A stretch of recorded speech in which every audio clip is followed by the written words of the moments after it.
The Mekong sub-region includes Cambodia, Laos, Myanmar, Thailand, Vietnam, and the Yunnan and Guangxi provinces of China. It is home to more than 300 million people.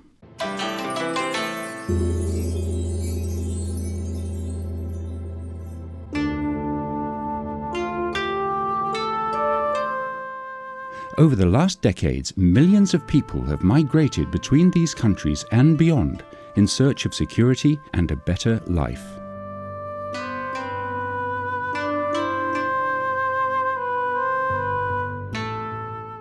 Thailand is the main destination country in the Mekong sub-region today, with 3 million migrant workers. It has experienced rapid economic growth. Migrants, mostly from neighbouring Myanmar, Cambodia and Laos, have filled the jobs that locals are unwilling to take. They support their families back home and play an essential role in the Thai economy. However, this positive contribution is often overlooked.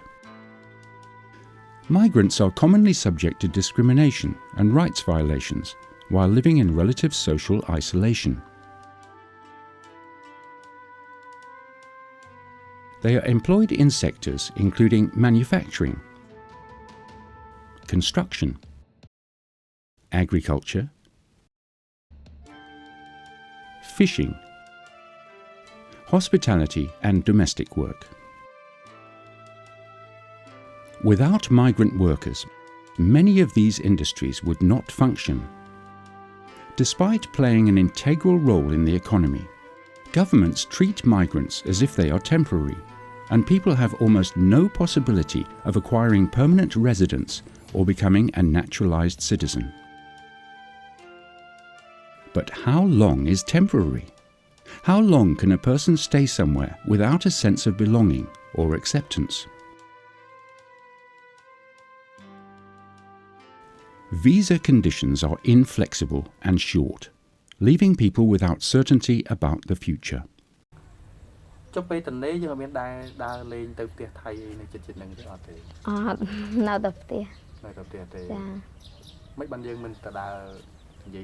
Mình hiền khác dương ọt bạch ọt ấy dân khai chỉ trai dùm ruột ở chắp. Rồi khi mình sao tục chất dương mà. Đai miên thay trai dùm ruột ở chắp. Không ai dương ọt bạch ở đây thế. Miên. Khi ọp dương tới cái trai dùm ruột ở chắp. Đi làm mà lâu mà tí này ngày mà đi à đấy. Giờ là tí mà xin mà tí là cha này giao lưu xin là nhiều. Tí anh em nhà cân là cha này giao lưu xin là khăn gì là nhiều. Millions of migrants live side by side with local communities, but not together. In many ways, they are isolated. Migrants are often excluded from state protections and public services. They lack awareness of their rights, not knowing how to claim benefits. Language barriers also contribute to migrants' feelings of isolation.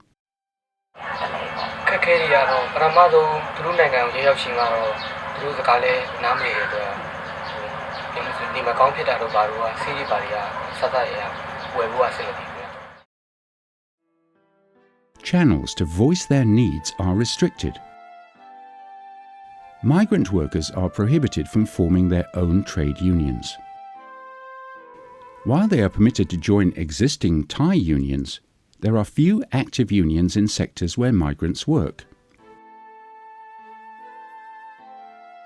A cabinet resolution in 2005 under the Education for All policy permits all children in Thailand, regardless of their nationality or legal status, to attend free primary school. Yet language barriers and out-of-pocket expenses are obstacles to attending school. Their migrant status limits opportunities for further education and meaningful work. Caught in between wanting to fit in and knowing that their status is only temporary, few migrant children complete secondary school. Instead, most start working in unskilled jobs early.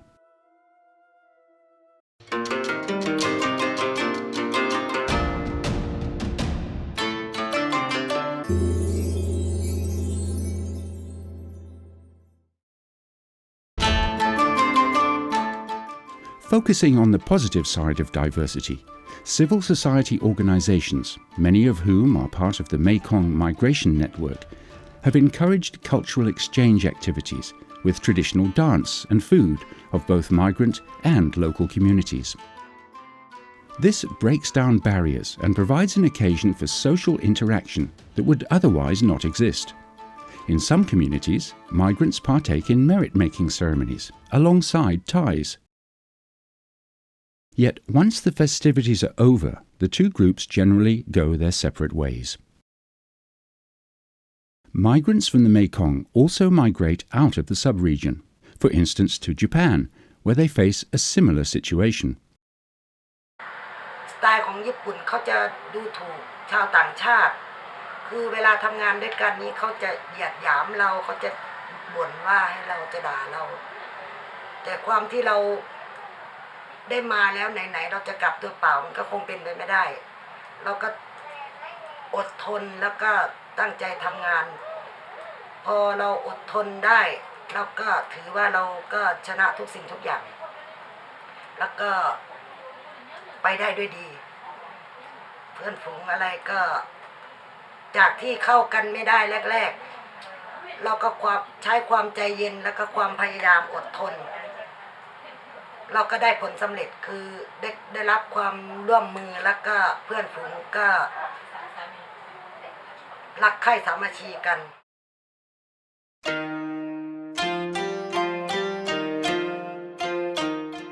Although Japan faces a rapidly aging population and an acute shortage of labour, it has highly restrictive policies towards labour migration.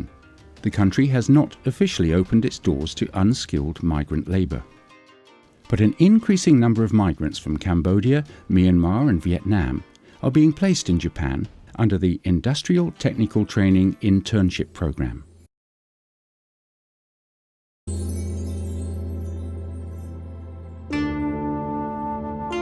Civil society organisations in Japan are reaching out to migrant communities and encouraging social integration by supporting language classes, cultural events and counselling to migrants. There are also limited but positive government initiatives. In 2006, the Ministry of Internal Affairs and Communications issued a policy guideline on multicultural coexistence. But implementation has varied. Some municipalities, such as the Kanagawa Prefecture, have established a quasi-government foundation to promote improved social services for migrants. Unfortunately, only a few local municipalities have taken such steps.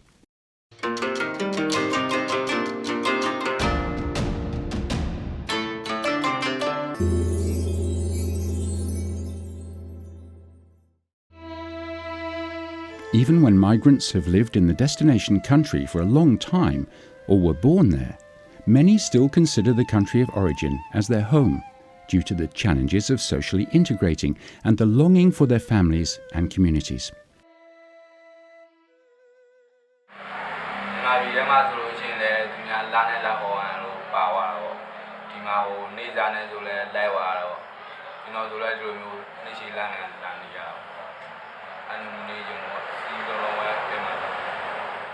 Ông mà sao thâu từ cái rọt tất thì có rọt khai rất tự cồn bầu muối cho rất ngay thọt để thâu mà thợ ấy mà gì được ấy thâu trong khơi cồn này nói thọt tình tu sạc của ôi disco もちろんビルマですね。自分のふるさと、あと親とずっと会ってないし、親とも会いたいし、ふるさとビルマに住みたいですね。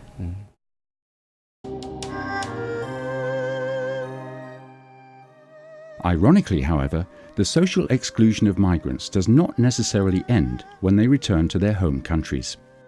In both Cambodia and Myanmar, migrant returnees have shared experiences of being shamed, if their migration experience was not successful.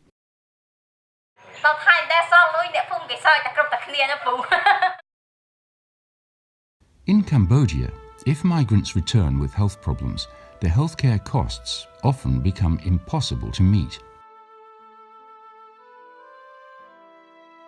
In Myanmar, migrants who have been away for a long time or migrant children born abroad frequently face difficulty applying for household registration, which means they cannot access healthcare or enroll in school.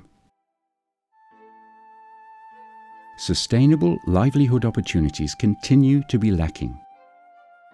So, without government support, such as skill training or microcredit back home, many make the decision to migrate again.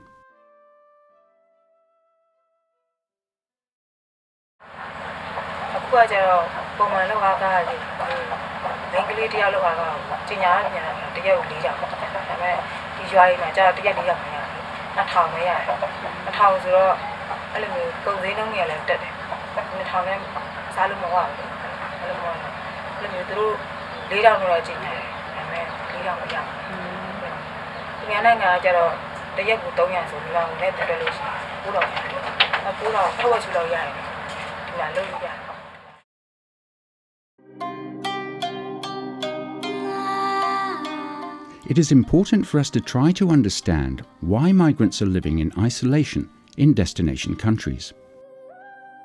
Why is there such little effort from all concerned to improve their living conditions? Why is it so difficult for them to return home without having to migrate again?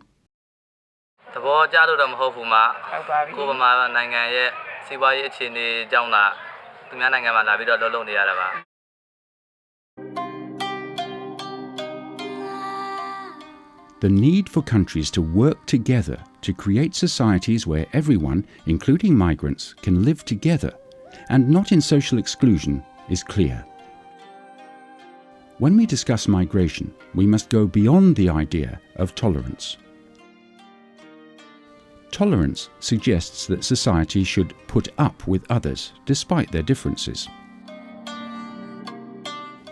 In this increasingly interconnected world, it is counterproductive to differentiate people in such a way. Instead, we should establish a society where everyone can live together equally. The goals of living together are clear: achieving peaceful neighborhoods at local, national, and regional levels, ensuring equal access to services, eliminating intolerance, marginalization, discrimination, and extremism, promoting shared aspirations and values, recognizing aspirations to social mobility, and facilitating participation and empowerment of all people at all levels.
you.